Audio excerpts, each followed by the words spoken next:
clutching the fated deed to a crumbling Civil War-era barn, his last connection to a grandfather who believed in him when no one else would. Jackson Miller faces the mockery of his successful siblings, who call his inheritance worthless junk. What begins as a desperate attempt to prove his worth leads him to a hidden cellar entrance concealed beneath decades of debris. What he doesn't realize is that the rusted metal boxes stacked in the darkness aren't filled with old farm equipment, but with Civil War gold coins worth over $180 million, hidden by a Confederate paymaster who never returned to claim his secret. Before we jump back in, tell us where you're tuning in from, and if this story touches you, make sure you're subscribed, because tomorrow, I've saved something extra special for you. The August heat pressed down on Miller's Crossing like a hot iron, baking the already hardened soil of Jackson Miller's small vegetable garden.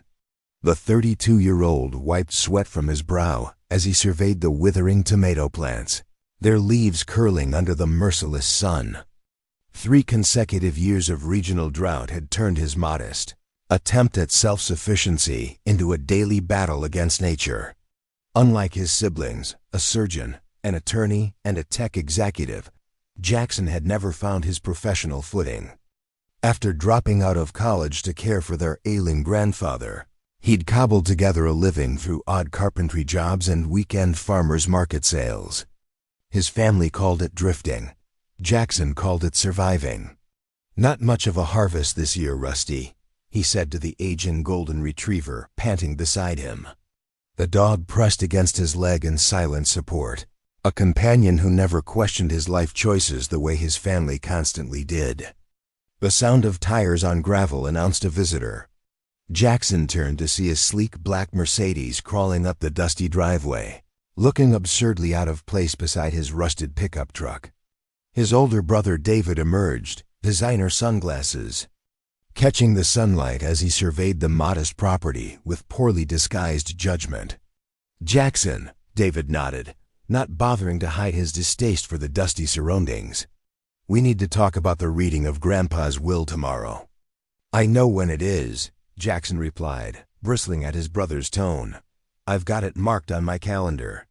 David's law practice had made him both wealthy and condescending, a combination Jackson found increasingly difficult to tolerate. "Mom's worried you might not have appropriate clothes," David said, eyeing Jackson's dirt-stained work pants. "It's at Patterson and Associates, their main conference room." "I have a suit," Jackson answered, though the truth was he hadn't worn it since his grandfather's funeral 3 months ago. "Good," David nodded, clearly unconvinced. "We'll all be there at 10. Don't be late. The sooner we get through this, the sooner we can sell the farm properties and be done with it." The casual dismissal of their grandfather's legacy stung Jackson more than he wanted to admit. Old Man Miller, as the town had affectionately called him, had built a modest agricultural empire from nothing, starting with a single cornfield and eventually acquiring over 500 acres of prime Tennessee farmland. While most had been leased to large agricultural operations in his later years, he had maintained the original homestead until his final days. Grandpa wanted the land kept in the family, Jackson reminded his brother. He was pretty clear about that. David's laugh held no warmth. "Grandpa was sentimental, we're practical. None of us are farmers, Jackson. Not even you with your little garden project here. The properties are worth millions to developers. It's time to cash out." After David left, Jackson sat on the porch steps of his small rental house, Rusty's head heavy on his knee. His brother's certainty that Jackson would go along with their plans bothered him more than he wanted to admit. They'd always seen him as the family failure, the one who couldn't finish anything he started. The truth was more complicated. Jackson had been the only one who'd responded when their grandfather began showing signs of dementia 3 years ago. While his siblings cited important careers and busy lives, Jackson had moved into the small guest house on the old man's property, ensuring he took his medications, drove him to appointments, and most importantly, sat with him on the porch as he recounted stories of the family's history, determined that someone would remember. Those evening conversations had revealed a different side to the land than its mere market value. Each field had a story, each structure a purpose. The oldest building on the property, a pre-Civil War barn that listed slightly to one side, had been the subject of many of those talks. Though it had stood unused for decades, too unstable for modern farm equipment, his grandfather had steadfastly refused to tear it down. "History in those walls," he'd muttered, even as his mind began to falter. "Worth more than gold if you know where to look." Jackson had assumed it was just nostalgia speaking. Now he wasn't so sure. The next morning, Jackson parked his dusty pickup truck between his sister Catherine's Range Rover and his younger brother Michael's Tesla. He straightened his tie, noting the frayed edges of his suit jacket cuffs. It had been his only suit for nearly a decade, purchased for his college graduation ceremony, an event he'd never participated in. The reception area of Patterson & Associates boasted leather furniture and original artwork that probably cost more than Jackson earned in a year. His sister Catherine stood when he entered, her smile professional but distant. As a cardiothoracic surgeon, she had mastered the art of appearing concerned without actually investing emotion. Preparing and narrating this story took us a lot of time, so if you are enjoying it, subscribe to our channel. It means a lot to us. Now back to the story.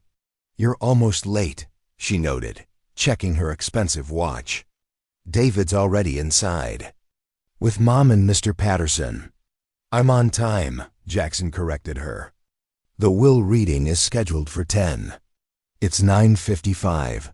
Catherine's expression softened momentarily. "I know this is hard for you. You were closer to Grandpa than any of us toward the end. But try to understand the practical decision. Here's to sell the properties. None of us have use for Tennessee farmland." "Maybe I do," Jackson replied quietly. Catherine's raised eyebrow expressed her doubt more clearly than words could have. Before she could respond, the conference room door opened, and their mother Margaret appeared, elegant in a black dress that seemed excessive for a will reading 3 months after the funeral. "There you are," she said, gesturing him inside. "Mr. Patterson is ready to begin." The reading itself was predictably formal. Harrison Patterson, their grandfather's attorney for over 40 years, methodically worked through the legal language with occasional pauses to translate particularly dense passages into layman's terms.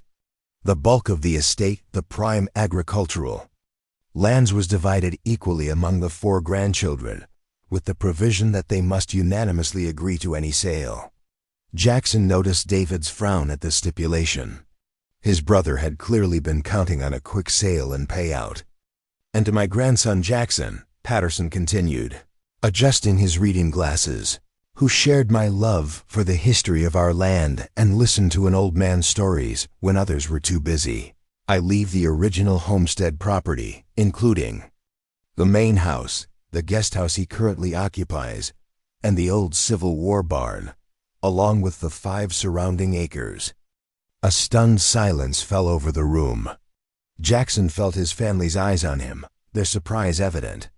The homestead was the most sentimentally valuable part of the estate, though not the most financially lucrative.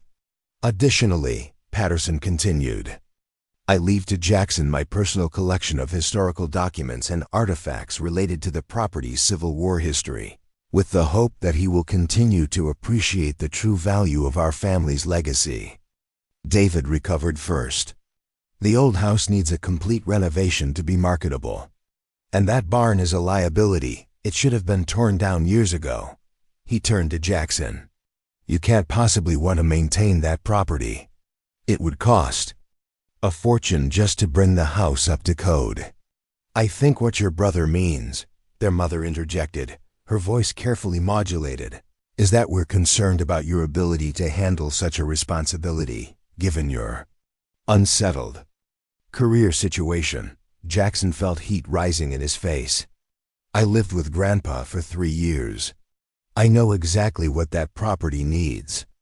Living in the guest house and managing the entire homestead are very different things." Catherine pointed out. Be reasonable, Jackson. None of us expected this division, but now that it's done, the sensible approach is still to sell everything. That's not what Grandpa wanted, Jackson insisted. He was very clear about keeping the land in the family. What he wanted and what's practical are two different things, Michael said, speaking for the first time. His younger brothers. Tech success had made him efficient and sometimes ruthless in his decision-making. The property taxes alone will eat up whatever savings you have. The conversation continued in this vein for nearly an hour after Patterson excused himself, with Jackson's siblings presenting increasingly pragmatic arguments for selling all the properties together as a package to developers. Their mother occasionally interjected with comments about family unity and shared decisions. Though her meaning was clear, Jackson should fall in line with his more successful siblings. I need time to think, Jackson finally said, standing abruptly. Grandpa left the homestead to me, and I'm not signing anything today. David's expression hardened. Don't be difficult just to prove a point. This is about securing all our futures. Maybe it's about more than money, Jackson replied, heading for the door. Maybe Grandpa knew that. 3 days later, Jackson stood in front of the old Miller homestead, keys in hand. The two-story farmhouse had been built in 1875, replacing the original structure that had burned during the final days of the Civil War. Though in need of repairs, its bones were solid, a testament to craftsmanship that had largely disappeared from modern construction. Behind the main house stood the guest house where Jackson had lived while caring for his grandfather. And beyond that, the subject of so many family arguments, the pre-Civil War barn. Dating from the 1840s, it was the only structure that had survived. The war, though its weathered exterior and sagging roof, suggested it might not survive many more Tennessee summers. As Jackson approached the barn, Rusty trotting faithfully beside him, he recalled his grandfather's frequent admonitions never to sell it, regardless of developers' offers. At the time, Jackson had attributed the insistence to sentimentality. Now with the property in his name, he wondered if there had been more to the old man's attachment. The barn door protested loudly as Jackson pulled it open, releasing the scent of aged wood and dust into the humid air. Sunlight filtered through gaps in the roof, creating beams of light that illuminated swirling dust motes. The interior was largely empty, save for a few ancient pieces of farm equipment too heavy or worthless to have been moved. Not much to see, is there, boy? Jackson said to Rusty, who was cautiously sniffing the perimeter of the space. He spent the next hour exploring, finding little of interest beyond rotting hay bales and rusted tools. His siblings' assessment seemed accurate. The barn was a liability, not an asset. Yet something about his grandfather's insistence nagged at him. As Jackson turned to leave, Rusty began pawing insistently at something in the back corner, partially hidden by an overturned horse trough. Curious, Jackson moved the trough aside with effort, revealing what appeared to be a trapdoor, its outline nearly invisible beneath decades of dirt and debris. What did you find, boy? Jackson knelt beside the dog, brushing away layers of dust, to reveal an iron ring handle embedded in the wood. With considerable effort, he pulled, and the trapdoor lifted to reveal a set of narrow steps descending into darkness. Jackson hesitated, then returned to his truck for a flashlight. Heart pounding. With unexpected anticipation, he descended the stairs carefully, testing each step before putting his full weight on the aged wood. Rusty whined from above, unwilling to follow. The cellar was small, perhaps 10 feet square, with a packed earth floor and stone walls. Jackson swept his flashlight around the space, initially seeing nothing but empty shelves built into the walls. Then, in the furthest corner, the light caught something metallic. Moving closer, he discovered a metal footlocker, its surface covered in rust. Beside it stood 3 more similar containers, arranged neatly against the wall. Each bore a faded stencil, CS at Treasury Corps, Richmond Division. Jackson's hand trembled slightly as he knelt before the first locker. The Confederate States of America. His grandfather had mentioned that the farm had been used as a Confederate outpost during the war, but he'd never mentioned anything about the Treasury Corps. The locker's lock had long since disintegrated from rust. With some effort, Jackson pried open the lid, his flashlight revealing the contents. Canvas bags, their fabric rotted with age. As he carefully lifted one, it split, spilling its contents onto the earthen floor with a distinctive metallic sound. Gold coins. Dozens of them, gleaming in the flashlight beam as if they had been minted yesterday. With shaking hands, Jackson opened a second bag, then a third. Each contained the same treasure gold coins, bearing the dates 1861 and 1862, many still in pristine condition. Moving to the next footlocker, he found it similarly filled, as were the remaining two. Jackson sat back on his heels, struggling to comprehend what he was seeing. Civil War gold. Confederate Treasury gold that history had recorded as lost or captured in the final days of the conflict. And based on the current value of gold alone, not to mention the historical and collector significance, it had to be worth millions. His grandfather's words echoed in his memory. Worth more than gold if you know where to look. The old man had known. All those years of refusing to sell or demolish the decrepit barn. All those stories about family legacy and historical significance. He'd been protecting something far more valuable than Jackson could have imagined. As the full weight of the discovery settled over him, Jackson realized he faced a decision more complex than simply proving his siblings wrong. This wasn't just about standing his ground or asserting independence. This was about history, legality, and the true meaning of value. That evening, as twilight settled over the old homestead, Jackson sat on the porch steps, trying to organize his thoughts. The gold remained where he had found it, though he had resealed the cellar door and moved the horse trough back into position. Until he determined his next steps, security through obscurity seemed the wisest course. His phone had been buzzing all afternoon with messages from his siblings, their tones growing increasingly impatient. A family dinner had been scheduled for the following evening at their mother's house, ostensibly to celebrate their inheritance. But Jackson knew the real agenda would be pressuring him to agree to sell. For the first time in his adult life, Jackson held leverage in the family dynamic. The irony wasn't lost on him that the worthless property his siblings had mocked might contain a treasure worth more than all their careers combined. Yet the responsibility weighed heavily. Confederate gold came with historical baggage and legal questions he couldn't begin to untangle alone. As darkness fell completely, Jackson made a decision. Before involving his family or any authorities, he needed expert advice from someone who understood both the historical significance and the potential complications of such a find. Tomorrow he would visit the County Historical Society, not to reveal his discovery, but to gather information that might guide his next steps. What Jackson couldn't know as he finally fell into an uneasy sleep was that his inheritance was about to draw him into a complex web of historical mystery, family conflict, and unexpected alliance with someone who would change his understanding of true value forever. The gold hidden beneath the old barn floor wasn't just a fortune in precious metal. It was the first piece of a puzzle that had remained unsolved since the dying days of the Civil War, a puzzle that would challenge everything Jackson thought he knew about his family's past and his own future. The County Historical Society of Miller's Crossing occupied a stately Greek Revival building that had once served as the town's first bank. Despite its impressive facade, budget cuts had left the interior showing signs of neglect. Water stains marked one corner of the ceiling, and the hardwood floors had dulled from years without proper maintenance. For Jackson, however, the building's slight disrepair felt oddly comforting, a reminder that even grand things could fall on hard times.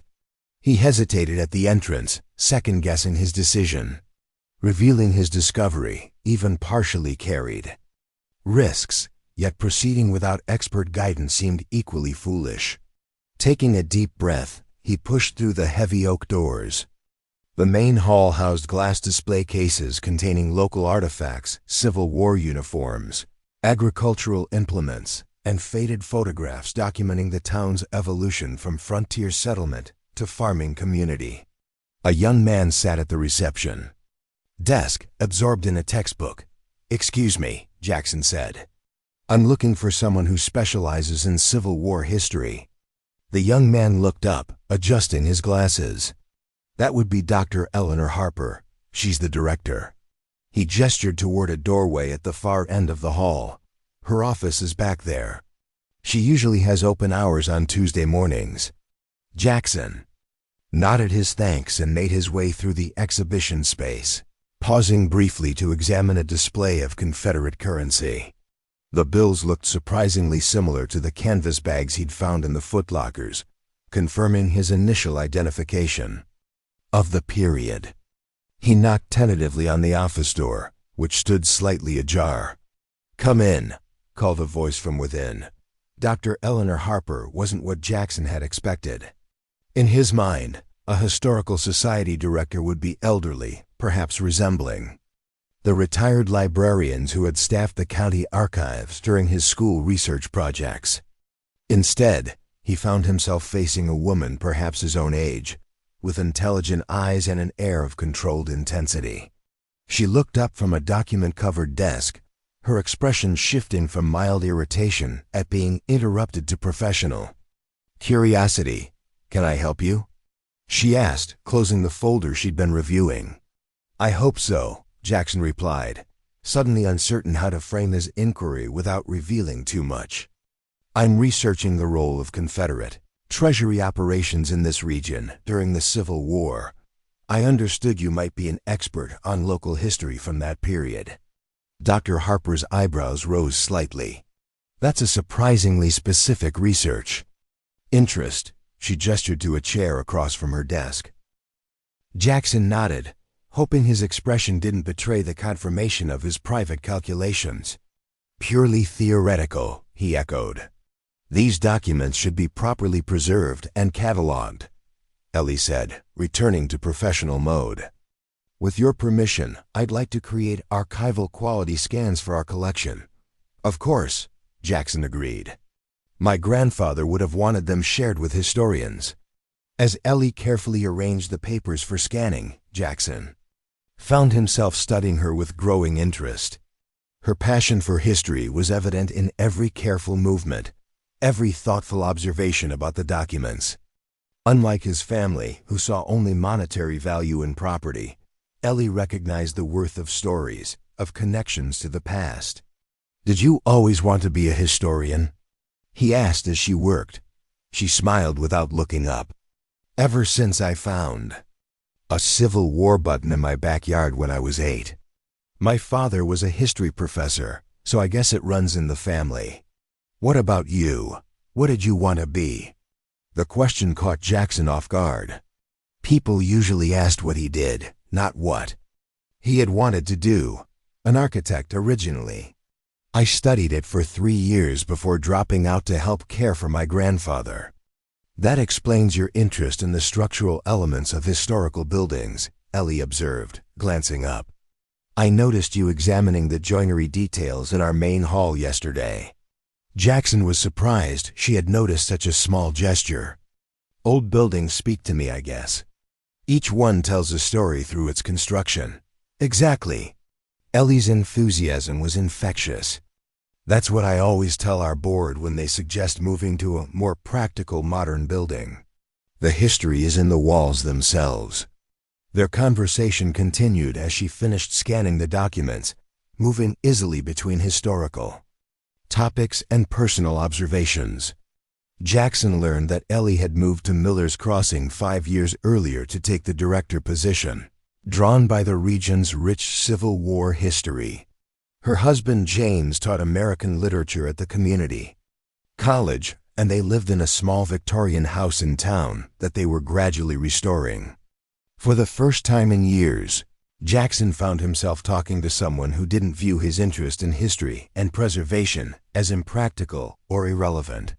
More surprising still, he found himself sharing tentative ideas about restoring the homestead thoughts. He hadn't fully articulated even to himself until that moment. The main house could be open for historical tours, he suggested. And the property has enough interesting Civil War connections to attract history buffs. Ellie nodded encouragingly. Heritage tourism is growing in this region.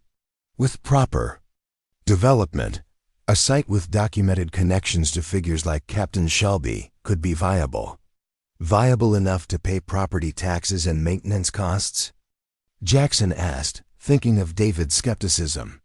Potentially, Ellie said thoughtfully, though it would require initial investment in marketing. The Historical Society might be able to help with grant applications for preservation projects. As Jackson prepared to leave with his carefully repackaged documents, Ellie hesitated, then said, "There's a regional conference on Civil War history in Nashville this weekend. Several experts on Confederate Treasury operations will be presenting. You might find it informative for your research." "That does sound interesting," Jackson admitted. "I'm driving down Saturday morning, if you'd like to join me," she offered. Professional courtesy, the society has an extra registration we can't use. The invitation seemed purely academic, but Jackson found himself unexpectedly pleased by the prospect of spending more time discussing history with someone who shared his enthusiasm. "I'd like that," he said. "Thank you." As he drove back to the homestead, Jackson reflected on the contrast between his interactions with Ellie and those with his family. Where his siblings saw worthless old buildings and wasted potential, Ellie recognized historical value and possibilities for preservation. The difference wasn't just in their respective fields of interest, but in their fundamental understanding of what gave things worth. His family dinner that evening promised to be tense. Jackson had rescheduled after missing the previous night, partly from guilt over worrying his mother and partly from strategic necessity. He needed to manage his family's expectations and buy time while he determined his next steps regarding the gold. The modest ranch house where Jackson had grown up seemed smaller each time he visited, its once familiar comforts now feeling slightly confining. His mother greeted him with a hug that communicated both affection and reproach for his absence the previous evening. "You look tired," Margaret Miller observed, studying his face with maternal concern. "Are you sleeping properly in that old guest house?" "I'm fine, Mom," Jackson assured her.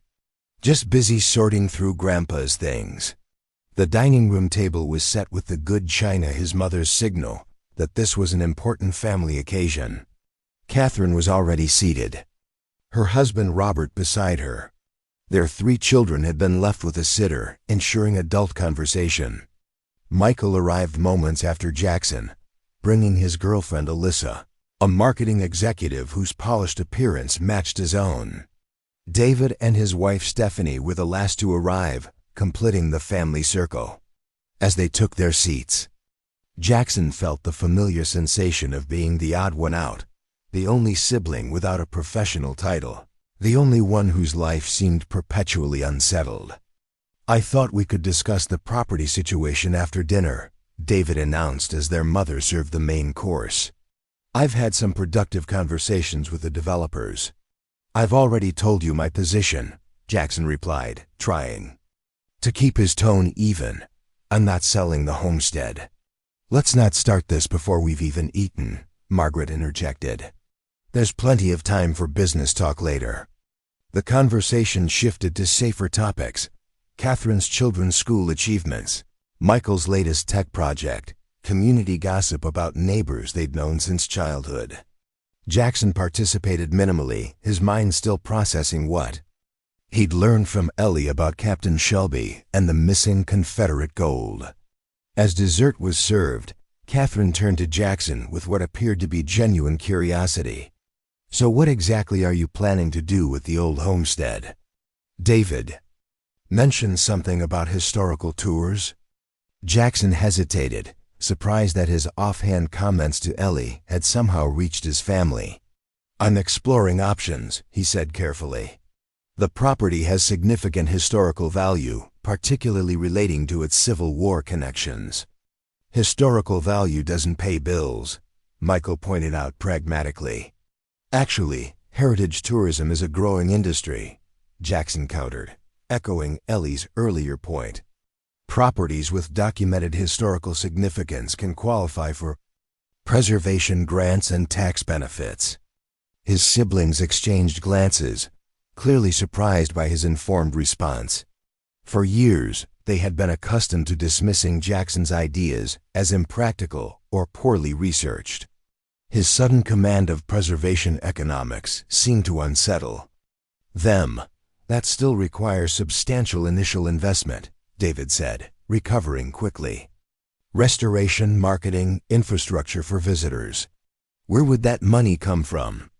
"I'm working on a business plan," Jackson replied, the idea forming even as he spoke. "There are federal grants for historical preservation, especially for Civil War sites. The Historical Society is helping me with the application process." This wasn't entirely true yet, but based on Ellie's comments about grant assistance, it wasn't completely fabricated either. Jackson made a mental note to discuss the possibility with her more seriously. "The Historical Society?"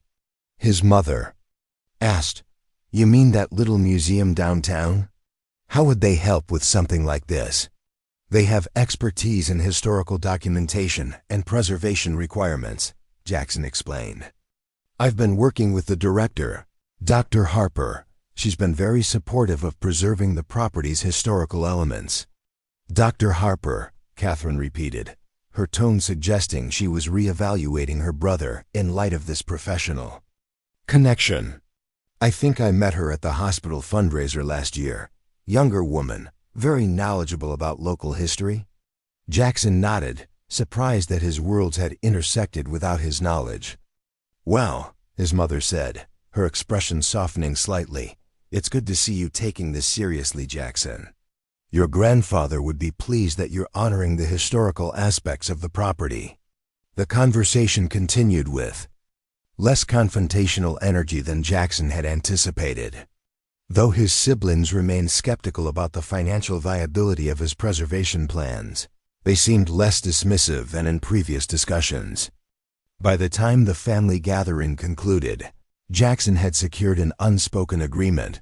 They would postpone any decisions about selling until he had time to explore preservation options and develop a more concrete plan. As he drove back to the homestead under a sky bright with stars, Jackson felt a cautious sense of progress. He had bought time without revealing his discovery, established the groundwork for a legitimate historical preservation project, and perhaps most importantly, begun to shift his family's perception of his capabilities. The gold remained safely hidden in its century-old resting place, its existence known only to Jackson. What had begun as a seemingly worthless inheritance, crumbling barn his family had ridiculed, now represented both extraordinary financial potential and complex moral questions about historical preservation and rightful ownership. Tomorrow, Jackson would return to the barn to secure the hidden cellar more effectively. Then he would begin documenting the coins systematically, creating a record that might help determine their proper disposition. The Nashville conference Ellie had mentioned could provide valuable insights from experts without requiring him to reveal his discovery prematurely. As he pulled up to the guest house, Jackson noticed something unusual. The porch light, which he was certain he had left on, was now dark. Instinctively, he continued past the driveway, circling around to approach from another angle. In the moonlight, he could just make out an unfamiliar vehicle parked behind the barn, partially concealed by overgrown bushes. Someone was on his property, someone who had taken care to hide their presence. The warning Ellie had given him about Civil War, artifacts attracting unwanted attention, suddenly seemed less academic and far more immediate. Jackson cut his engine and lights, allowing his truck to roll silently to a stop behind a stand of trees. As he reached for his phone to call the sheriff, A beam of light flashed briefly from within the barn, the beam of a flashlight, moving with purpose toward the exact location of the hidden cellar door. Jackson's heart hammered against his ribs as he weighed his options. Calling the sheriff would mean waiting at least 20 minutes for a response. The county department was notoriously understaffed. Confronting the intruder alone seemed equally unwise. If someone was desperate enough to trespass in search of rumored Confederate gold, they might be dangerous. A third option formed in his mind. Staying low, Jackson moved through the familiar terrain of the property, circling wide around. The barn, years of helping his grandfather maintain the homestead, had taught him every approach, every blind spot. He reached the main house undetected and slipped inside through the kitchen door, finding the shotgun his grandfather had always kept mounted above the fireplace. It wasn't loaded. Old man Miller had been careful about firearm safety, but the intruder wouldn't know that. Jackson hoped its presence alone would be deterrent enough. Returning outside, he approached the barn from the opposite side of the parked vehicle, ensuring the trespasser couldn't make a quick escape. He took a deep breath, then pushed the barn door wide open, flooding the space with moonlight. "The sheriff's department has been called," he announced, his voice steadier than he felt. "I suggest you stay exactly where you are." The beam of the flashlight swung wildly in his direction, temporarily blinding him. When his vision cleared, Jackson found himself facing not the hardened criminal he'd imagined, but a slender young man who appeared barely out of his teens, his expression more terrified than threatening. "Please don't shoot," the young man stammered, raising his hands. "I'm not stealing anything, I swear." Jackson kept the shotgun visible but lowered it slightly. "Breaking and entering is still a crime. Who are you, and what are you doing on my property?" "My name's Tyler Shelby," the young man said, his voice shaking. I'm looking for something that belongs to my family. Something that was left here during the Civil War." The surname hit Jackson like a physical blow. Shelby, the same name as the Confederate Treasury Corps officer mentioned in his grandfather's papers. The same man who had disappeared with 1,600 gold coins in 1865. "Shelby," Jackson repeated. "As in Captain Thomas Shelby?" The young man's eyes widened in surprise. "My great-great-great-grandfather. How did you know that?" "That's a conversation we should have somewhere other than a dark barn," Jackson said, his mind racing to process this unexpected development. "Let's go to the guest house." Inside the small living room of the guest house, Tyler Shelby looked even younger under proper lighting, perhaps 22 or 23, with the lanky build of someone who had grown tall quickly. His clothes were clean but worn, his manner nervous but not threatening. "Start from the beginning," Jackson instructed, setting the unloaded shotgun aside, but keeping it visible. "Why are you trespassing on my property in the middle of the night?" Tyler ran a hand through his disheveled hair. "I'm sorry about that. I didn't think anyone lived here full time. The place looks mostly abandoned from the road." "That doesn't answer my question." The young man sighed. "I'm a history major at Tennessee State. For my thesis, I've been researching my ancestor, Captain Thomas Shelby, and the missing Confederate treasury shipment he was transporting in 1865. Jackson kept his expression neutral, though his pulse quickened. "And that led you to break into my barn?" "I found family letters," Tyler explained. "Letters that suggested Captain Shelby hid the gold shipment somewhere in this area before continuing west. The last letter mentioned a trusted Miller farm, where he had found secure keeping for the treasury assets." The pieces clicked into place for Jackson. His grandfather's insistence on preserving the barn, the references to Captain Shelby in his papers, the carefully hidden cellar. It hadn't been random chance that the gold ended up on Miller property. It had been deliberately entrusted to his ancestors. "These letters," Jackson said carefully. "Do they specifically mention gold?" Tyler nodded eagerly. Captain Shelby wrote to his wife that he had secured the full treasury shipment, 1,600 pieces in total, at a location he considered safe from Union forces. He planned to return for it after reaching the Western Territories, but he was killed near the Mississippi border a few weeks later. "And you thought you'd just come dig up my property in the middle of the night?" Jackson's tone hardened. "That's still trespassing, possibly attempted theft." Tyler's face flushed with embarrassment. "I know it was wrong. I've been researching this for 2 years. These coins represent my family's history, a piece of our legacy that was lost. I didn't expect to actually find anything. Most historians believe the gold was captured by Union forces or stolen during the chaos at the war's end." Jackson studied the young man, weighing his apparent sincerity against the potential complications his claim might create. If Tyler Shelby had documentation proving his ancestor had hidden the gold on Miller property, did that give his family any legal claim to the treasure? More importantly, what was the ethical course of action regarding a historical find of this magnitude? "I haven't found any gold," Jackson said finally, the lie feeling leaden on his tongue. "But I am interested in the historical connections between our families. Perhaps we could collaborate on documenting this properly through legitimate channels." Relief washed over Tyler's features. "You're not pressing charges?" "Not if you agree to approach this as academic research moving forward. No more midnight explorations." "Absolutely," Tyler agreed quickly. "I have all my research notes and the family letters at my apartment. I could bring them tomorrow, if that works for you." Jackson nodded, an idea forming. "Tomorrow afternoon. And I'd like to bring in an expert on local Civil War history, the director of our historical society. She can help verify the historical accuracy of the documents." Tyler hesitated only briefly before agreeing.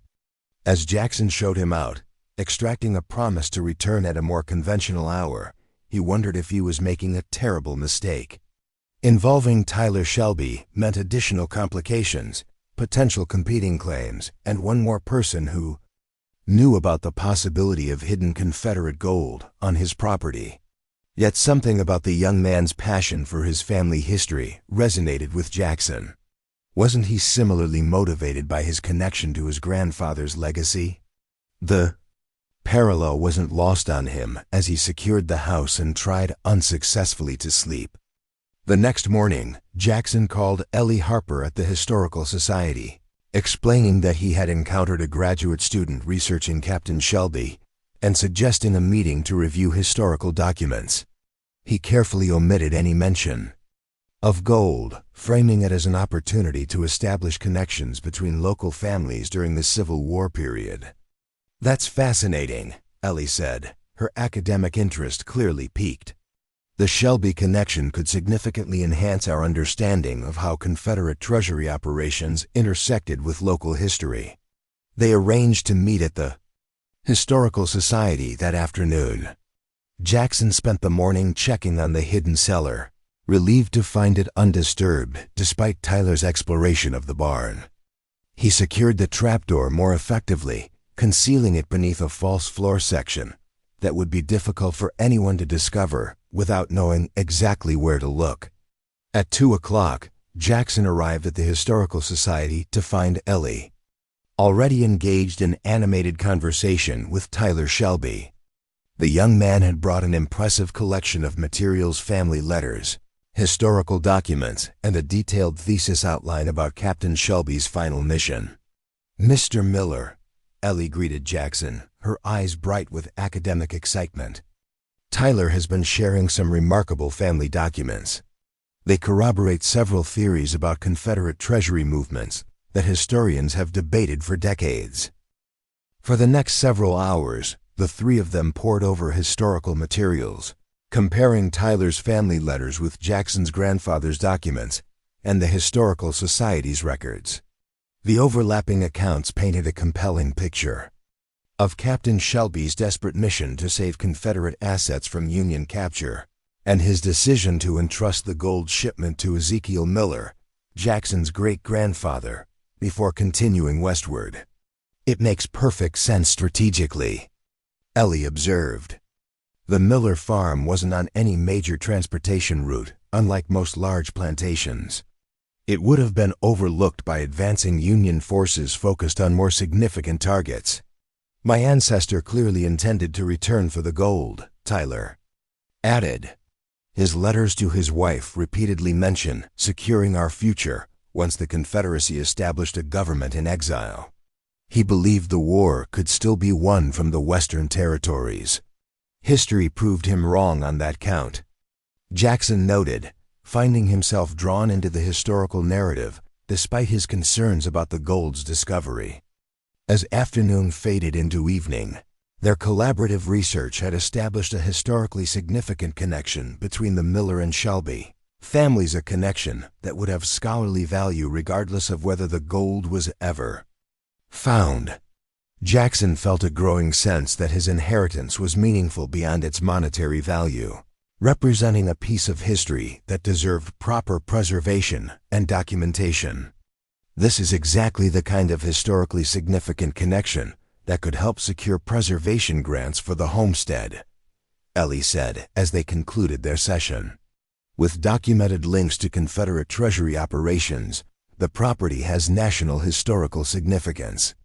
What if, Tyler began, then hesitated. What if the gold is actually still there? Hypothetically speaking, what would happen to it? The question hung in the air, its implications weighty. Ellie considered it with professional seriousness. That would be complicated, she acknowledged.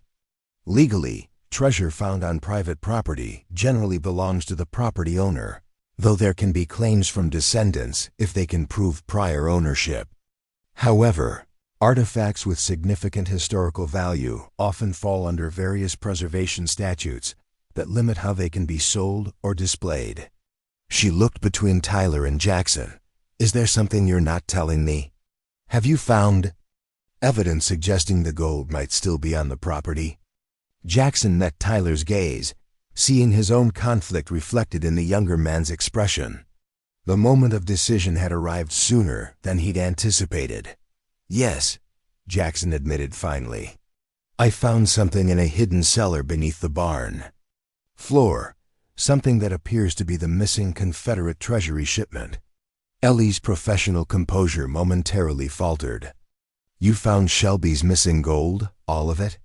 4 footlockers, Jackson confirmed, each containing canvas bags of gold coins dated 1861 and 1862.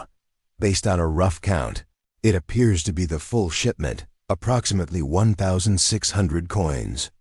That would be worth, Ellie began. About $180 million, Tyler finished, his voice barely above a whisper.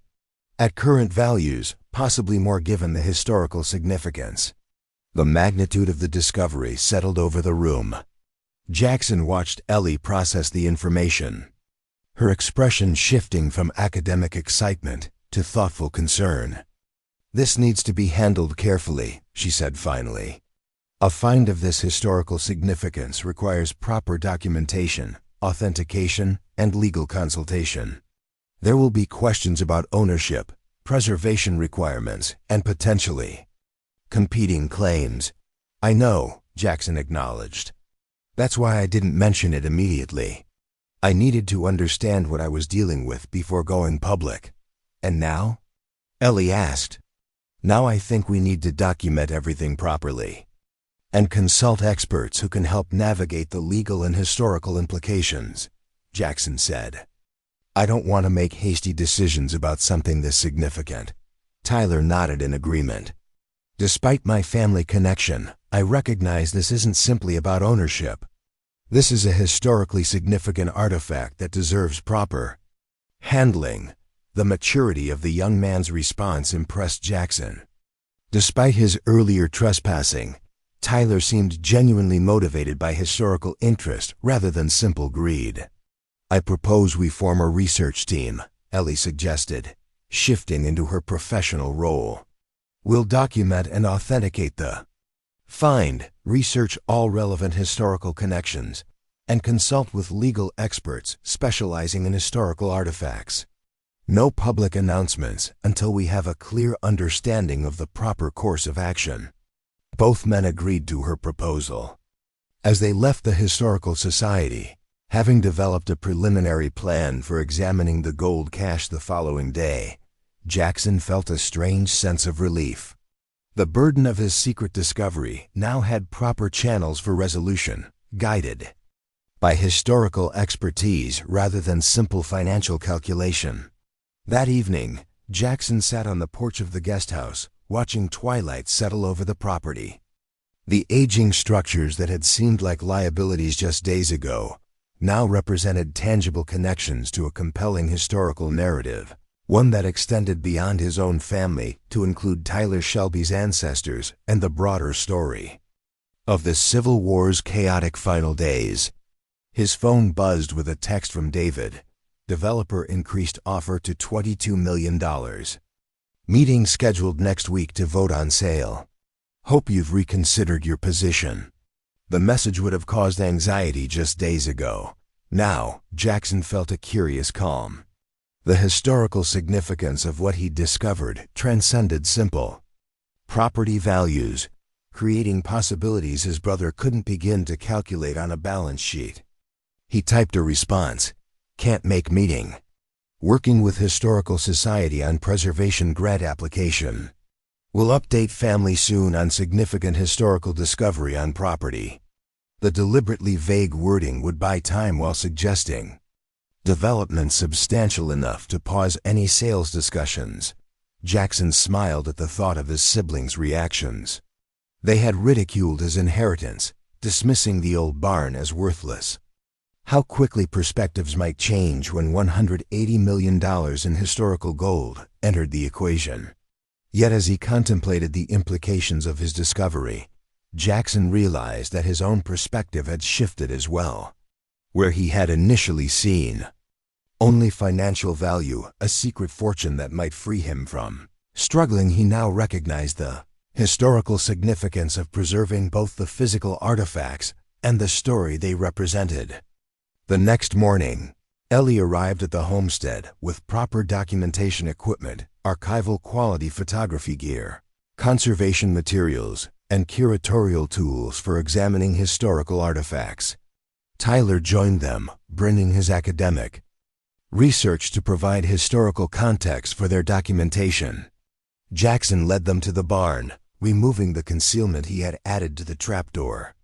As he lifted it to reveal the narrow staircase descending into darkness, he felt like a gateway was opening between past and present, between the desperate final days of the Civil War and their modern effort to understand its lingering legacies.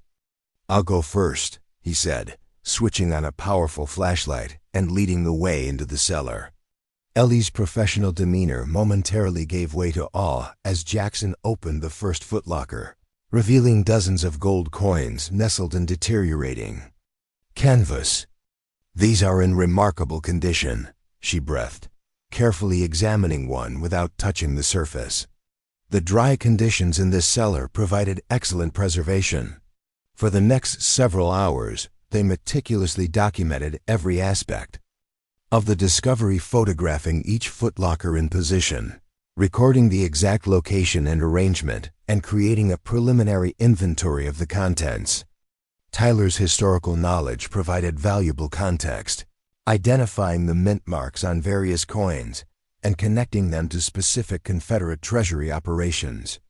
Based on these mint marks, this definitely matches the shipment described in Captain Shelby's orders, Tyler confirmed, carefully comparing the coins to documentation in his research files. "This is the missing Richmond Treasury Corps shipment, without question." By mid-afternoon, they had compiled comprehensive documentation of the discovery, enough to establish its historical authenticity and significance beyond dispute. As eyes poot, they sat in the guest house reviewing their findings. The conversation inevitably turned to the question of what should happen next.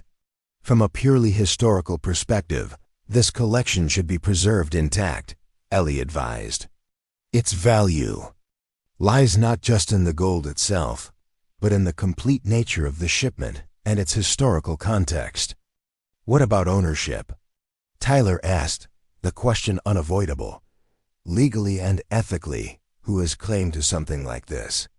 Ellie considered carefully before responding. Legally, treasure found on private property typically belongs to the property owner, in this case Jackson. However, given the historical significance and the documented connection to the Shelby family, there are ethical considerations beyond simple legal ownership. Jackson had been contemplating this question since first discovering the gold. The fortune hidden beneath his property could solve his financial struggles permanently, securing a future beyond anything he'd imagined possible. Yet something about that resolution felt incomplete, almost too convenient. "I've been thinking about this," he said finally. "This gold represents more than just monetary value. It's a piece of shared history, not just for our families, but for understanding a critical period in American history." He looked at Tyler, seeing not a competitor for ownership but a fellow custodian of a historical legacy. "I'm proposing we establish a foundation dedicated to preserving both the physical artifacts and the historical narrative they represent. The Miller Shelby Historical Foundation, with the gold collection as its centerpiece." Tyler's expression reflected surprise, then growing appreciation for the concept. "A shared legacy," he said thoughtfully. "That seems fitting, given how our family histories have intersected. The foundation could fund the restoration of the homestead as a historical site." Jackson continued, the idea gaining clarity as he articulated it. "The barn could be preserved as a museum housing the collection, with proper security and conservation measures. The main house could serve as a research center for scholars studying Confederate financial operations during the war." Ellie's eyes brightened with professional excitement. A dedicated museum with an endowment of this magnitude could become a nationally significant historical center. The research possibilities would be extraordinary. The gold would remain intact as a collection, Jackson emphasized, not sold off to private collectors or melted down for its metal value. Its historical significance would be preserved for future generations. As they discussed the logistical and legal details such a foundation would require, Jackson felt a growing sense of purpose. The inheritance his family had ridiculed, the worthless old barn, had revealed not just financial treasure but an opportunity to preserve something of genuine historical value. More importantly, it offered a chance to transform his own life not through simple wealth, but through meaningful work preserving and sharing historical knowledge. That evening, after Ellie and Tyler had departed with plans to consult legal experts specializing in historical artifacts, Jackson sat on the porch of the main house, not the guest house where he had been staying. The homestead sprawled before him in the fading light, its weathered structures no longer representing burden or decay, but potential and renewal. His phone rang David again, likely following up on his text about the increased developer offer. Jackson let it go to voicemail, not yet ready to reveal what he had discovered. The conversation with his family would happen soon enough, but first he needed to establish the proper framework for preserving the historical treasure that had been entrusted to him. As darkness settled over the property, Jackson imagined his grandfather sitting beside him on the porch, as they had so many evenings during the old man's final years. "History in those walls," he had said about the barn. "Worth more than gold if you know where to look." The old man had known, or at least suspected, what lay hidden beneath the barn floor. More importantly, he had recognized in Jackson the qualities needed to handle such a discovery responsibly, not just taking its financial value, but understanding its historical significance and ensuring its proper preservation. For the first time since inheriting the property, Jackson felt truly worthy of his grandfather's trust. The family failure, the college dropout, the drifter without direction, those labels no longer defined him. In their place stood a man with purpose, with vision, with a clear understanding of the responsibility that came with preserving, not just physical treasures, but the stories they represented. Tomorrow would bring complicated conversations with lawyers, historians, and eventually his skeptical family. There would be challenges in establishing the foundation, securing the collection, and transforming the property into a proper historical site. The path forward would require work, dedication, and navigating competing interests with diplomacy and vision. Yet as Jackson gazed at the silhouette of the old barn against the night sky, he felt equal to those challenges. The ridicule his inheritance had initially provoked would soon give way to understanding of its true value, not just $180 million in Civil War gold, but a purpose worthy of the legacy his grandfather had entrusted to him. The barn that had seemed worthless to everyone else had protected its secret for over 150 years, waiting for the right person to discover not just its hidden treasure, but its historical significance. Sometimes, Jackson reflected, the most valuable inheritances were those that transformed not just bank accounts but lives, providing not just wealth but meaning, purpose, and connection to something larger than oneself. From his pocket, Jackson pulled the single gold coin he had kept as a tangible reminder of his discovery. A gleaming 1861 piece minted in New Orleans, its surface still bearing the clear imprint of the Confederate seal. In the moonlight, it caught a silvery glow, a physical link between past and present, between Captain Thomas Shelby's desperate mission and Jackson Miller's unexpected inheritance. Some treasures, he thought, were valuable not just for what they were, but for what they revealed about history, about family, and about the unexpected purposes that could emerge from what others dismissed as worthless. The true value of his inheritance couldn't be measured solely in millions of dollars, but in the opportunity it provided to preserve a piece of history and to become, at last, the steward of a legacy worth protecting. 2 years after discovering the Confederate gold beneath his grandfather's barn, Jackson Miller stood at the ribbon-cutting ceremony for the Miller-Shelby Civil War Research Center. The once dilapidated homestead had been transformed into a nationally recognized historical site, drawing visitors and scholars from across the country. The barn, originally ridiculed by his family as worthless, now housed a state-of-the-art museum where the gold collection formed the centerpiece of an extensive exhibit on Confederate treasury operations during the war's final days. Today represents not just the preservation of historical artifacts. Jackson addressed the gathered crowd, which included local officials, academic representatives, and members of both the Miller and Shelby families. It represents the preservation of a shared American story, one that connects us to our past while creating new opportunities for our community's future. The journey from initial discovery to this moment had been neither simple nor straightforward. The legal process of establishing the foundation had involved complex negotiations with state historical preservation offices, federal agencies, and competing interests from various stakeholders. The gold's estimated value had actually increased. Upon professional appraisal, experts now valued the collection at approximately $218 million, making it one of the most valuable Civil War artifact collections ever discovered. Jackson glanced at the front row where Ellie Harper sat beside her husband James, her professional demeanor tempered by evident pride in what they had accomplished together. As the Historical Society's director, she had provided crucial expertise throughout the authentication and preservation process, eventually accepting the position of chief curator for the new research center.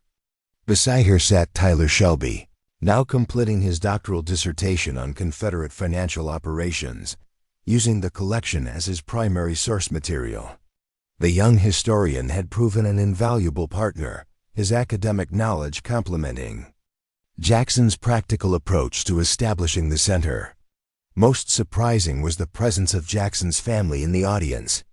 David sat with his wife, his initially skeptical expression having gradually shifted to reluctant respect over the past 2 years. Catherine and Michael flanked their mother, who dabbed at tears of pride, a reaction Jackson would have never expected when he'd first inherited the worthless property.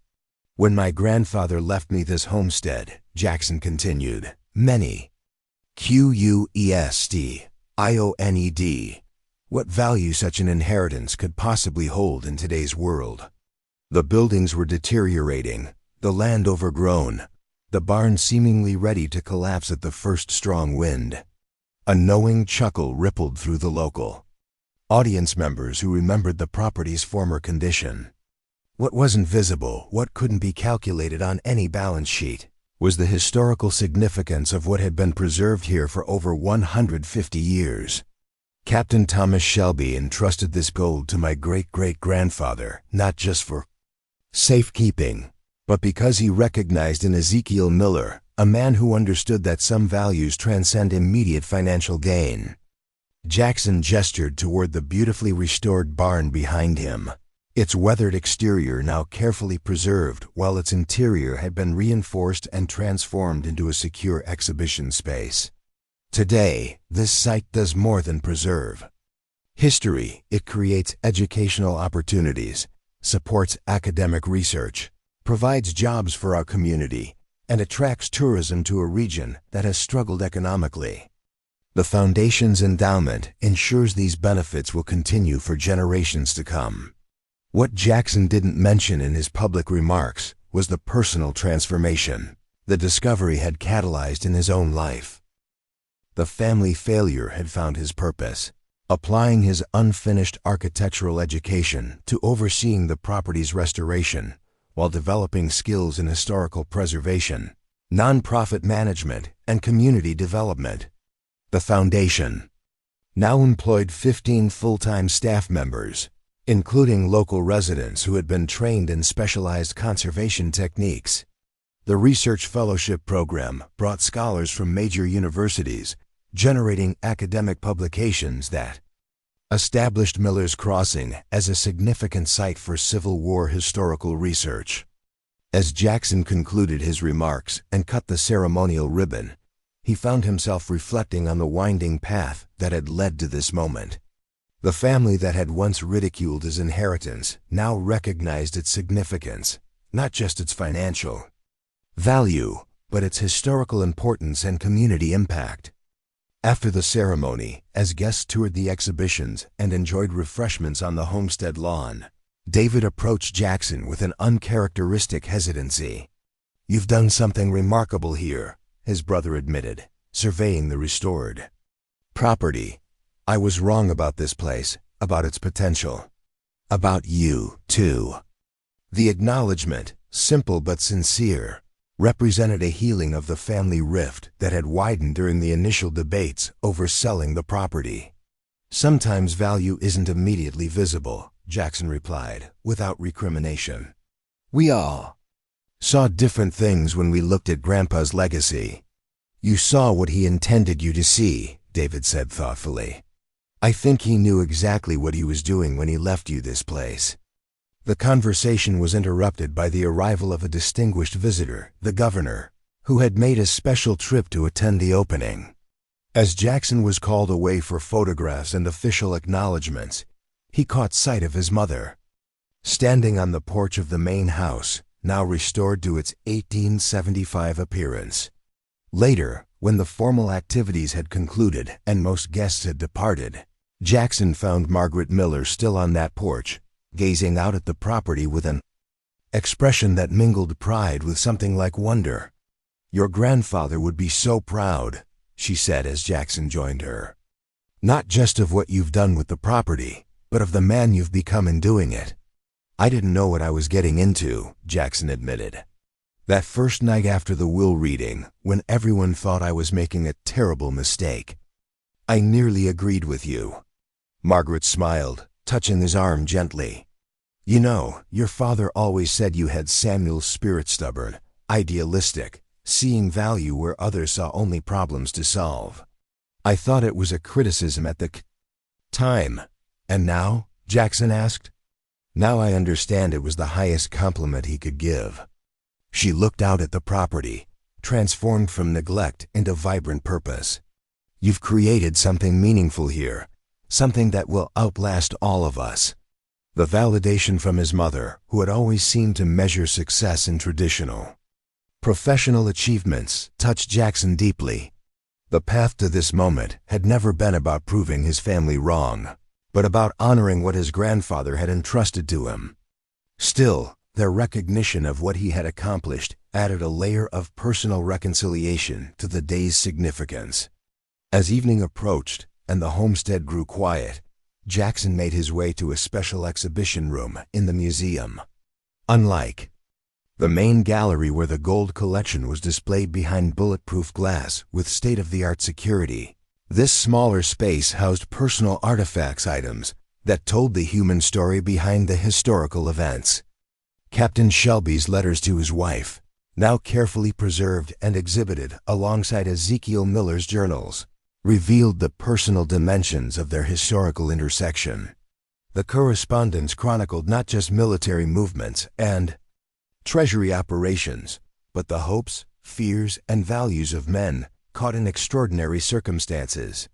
One letter in particular had become meaningful to Jackson. Written just days before Shelby's death, it expressed not regret for the Confederacy's collapse, but concern for the legacy he would leave his children. Though our cause may falter, I pray that my actions will someday be understood not as loyalty to a failed nation, but as devotion to principles of honor and trust. The greatest inheritance I can leave is not gold or property, but the knowledge that their father stood by his word and fulfilled his obligations, even in defeat. The parallel to his own grandfather's legacy wasn't lost on Jackson. Samuel Miller had left him not just property, but purpose. Not just buildings, but the opportunity to discover his own capabilities in preserving them. Still working? Ellie's voice interrupted his reflection. She had changed from her formal attire into more casual clothes, though her professional demeanor remained as she surveyed the exhibition with a curator's critical eye. "Just taking it all in," Jackson replied. "Hard to believe how much has changed in 2 years." Ellie smiled, adjusting a display card that had tilted slightly during the day's tours. "From a historical perspective, that's actually quite fast. Most preservation projects of this magnitude take decades." "We had good motivation," Jackson acknowledged, thinking of the foundation's substantial endowment, created by setting aside 30% of the gold collection's value while keeping the historical artifacts intact. "It wasn't just the money," Ellie countered. "Your vision for what this place could become, that's what convinced people to support the project. You saw possibilities others missed." Her assessment echoed what his grandfather had always told him about seeing value where others saw only decay. It was the quality that had led him to study architecture before life. Circumstances interrupted his education, the ability to envision what spaces could become, not just what they currently were. The research fellowship applications for next year have doubled, Ellie continued, changing the subject to practical matters. "The academic community is taking notice of what we're doing here." "That's your influence," Jackson pointed out. "Your reputation in historical research circles gave the center immediate credibility." Their professional partnership had evolved over the past 2 years into a close friendship built on mutual respect and shared purpose. Ellie's expertise in historical documentation and preservation had been invaluable, while Jackson's practical approach to renovation and community engagement had transformed abstract historical value into tangible benefits for the region. The governor mentioned potential state funding for expanding the educational programs, Ellie said. "If we can develop a curriculum for school groups, we could apply for additional grants." The conversation shifted to future plans for the center, possible expansions, new exhibition areas, increased research facilities. What had begun as a desperate attempt to save a crumbling inheritance had evolved into a dynamic institution with growing impact and recognition. Later that evening, after all the guests and staff had departed, Jackson sat alone on the porch of the guest house, the same small building where he had lived while caring for his grandfather, now renovated as his private residence. Rusty, grayer, now but still loyal, dozed at his feet as twilight settled over the property. From this vantage point, he could see the illuminated barn, its carefully restored exterior concealing the high-tech museum facilities within. Security lighting cast a soft glow over the grounds, now landscaped to reflect the property's 1865 appearance based on historical photographs and documentation. The contrast with his first night on the property couldn't have been more pronounced. Then, he had seen only deterioration and burdened a last-chance inheritance that represented failure rather than opportunity. Now, the transformed homestead embodied possibility realized, potential fulfilled. His phone chimed with a message from Tyler, sharing a newspaper article about the opening that had already appeared online. The headline read, "Civil War Gold. Discovery Transforms Rural Tennessee Community." The article detailed not just the historical significance of the find, but its economic impact on Miller's Crossing. Property values had increased, new businesses had opened to serve visitors to the research center, and local students were benefiting from educational programs and internship opportunities. What had begun as a personal inheritance had become a community asset, generating benefits far beyond Jackson's individual circumstances. The foundation now provided scholarships for local students pursuing studies in history, archaeology, and preservation, creating opportunities that would extend the impact of the discovery for generations. The following morning, Jackson met with the foundation's board of directors to review the opening and discuss next steps. The board's composition reflected the collaborative spirit that had guided the project.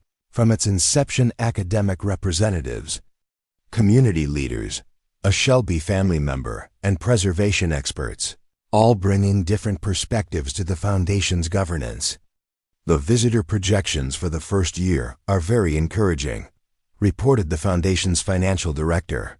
"Based on advance ticket sales and group bookings, we're already at 60% of our annual target." The academic conference, scheduled for October, has received submission proposals from historians at 23 universities, added the research director. "The Shelby collection is generating significant scholarly interest.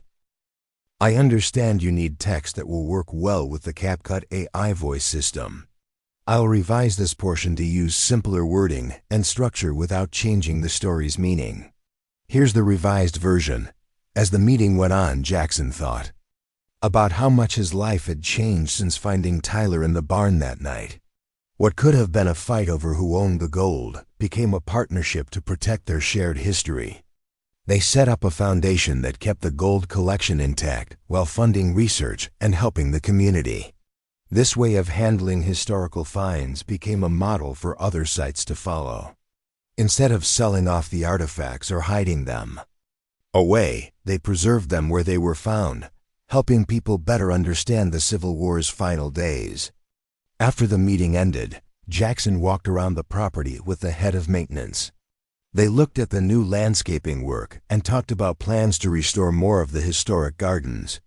The way the old farm had changed matched how Jackson himself had grown, from someone unsure about his inheritance to a confident leader of an important historical site. "Someone asked about having a wedding here," the maintenance head said as they looked at the newly fixed gazebo. "More people want to use the property for events." Jackson thought about this carefully. "We would need clear rules to make sure events don't harm the site's historical value. But if we manage it well, events could bring in more money for our education programs." This practical way of balancing preservation with making money had become Jackson's specialty as the foundation's director. While some history experts might have said no to modern uses of the property, he knew that connecting the community to the site in different ways would help people support its long-term protection. Later that day, Jackson found himself in the museum, looking at the special display that showed how they found the gold. Photos showed the old broken-down barn, the hidden cellar with dusty metal boxes, and how they fixed up the building while keeping its historical features. One display showed newspaper headlines from when they announced the discovery: $218 million Confederate gold found in Tennessee barn, Civil War treasury mystery solved after 150 years. family junk barn hides, historical fortune, most special. To Jackson was a simple photo of his grandfather standing proudly in front of the barn years ago. Samuel Miller's face seemed to have a knowing look, as if he had always understood the true worth of what others thought was worthless. Next to this photo hung a letter Jackson found in his grandfather's papers after they confirmed the gold was real. A letter Samuel wrote but never sent to Jackson.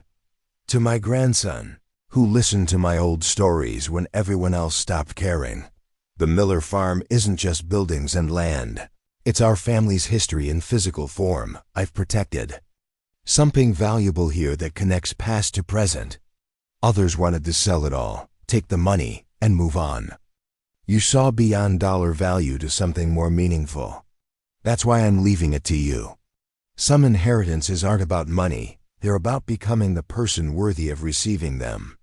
The letter confirmed what Jackson had thought his grandfather knew about the hidden gold, or at least suspected it was there, and chose Jackson to take care of it because he believed his grandson would handle the discovery responsibly.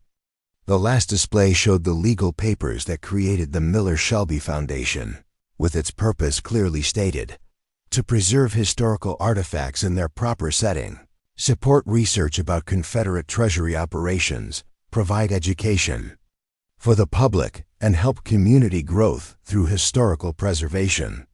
What started as an inheritance his family made fun of had become the center of Jackson's life purpose, not just giving him financial security, but creating meaning, saving history, and creating opportunities for the whole community. As the sun began to set across the property, Jackson walked to the small family cemetery where generations of Millers were buried under old oak trees. His grandfather's grave had a simple headstone near the center of the plot. Jackson knelt beside it, brushing leaves away from the base. "You knew all along, didn't you?" he said quietly. "Not just about the gold, but about what I needed: purpose, not just property."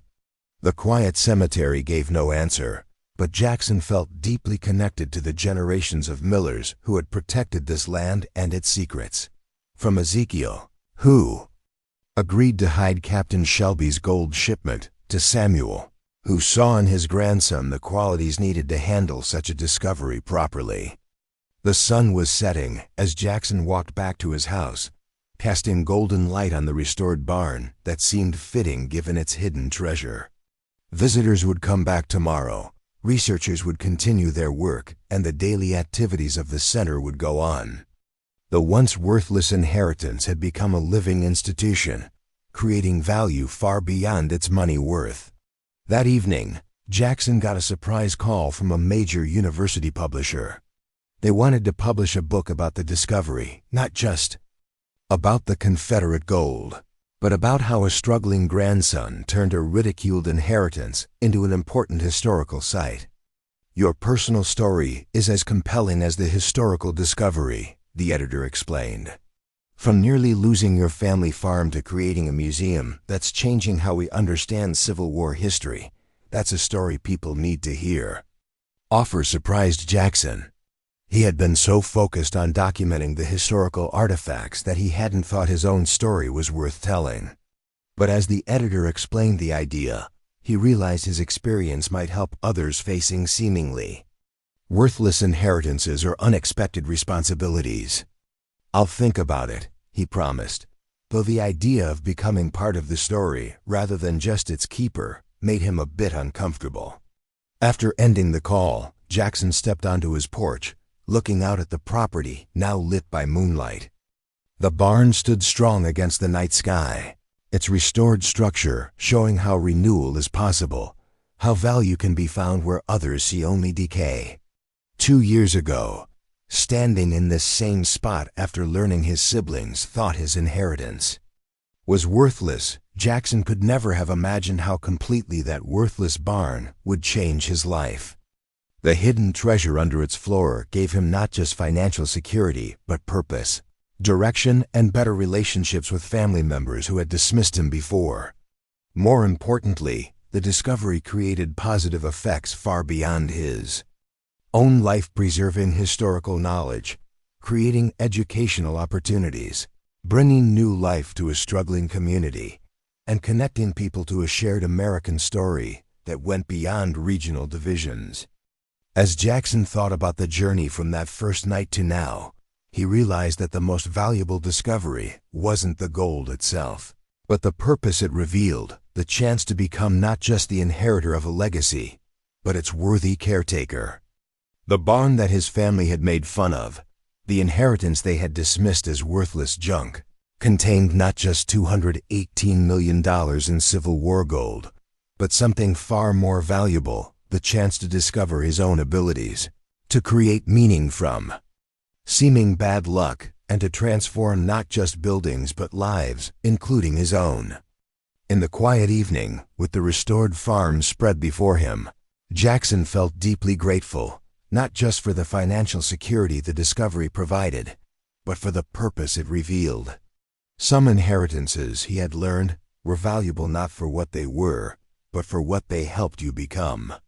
The once worthless barn had gold worth millions, but its true value was in the transformation it started, in Jackson himself, in his relationship with his family, and in a community that now saw its history as a strength rather than a burden. That, Jackson thought, was an inheritance beyond price, the chance to create meaning, to preserve the past while building a future, and to discover that sometimes life's greatest treasures are hidden in what others dismiss as worthless. Up next, you've got 2 more great stories right on your screen. If you liked this one, you'll want to check these out too. Just click to watch them. And don't forget to subscribe and turn on the notification bell so you don't miss any new stories from us.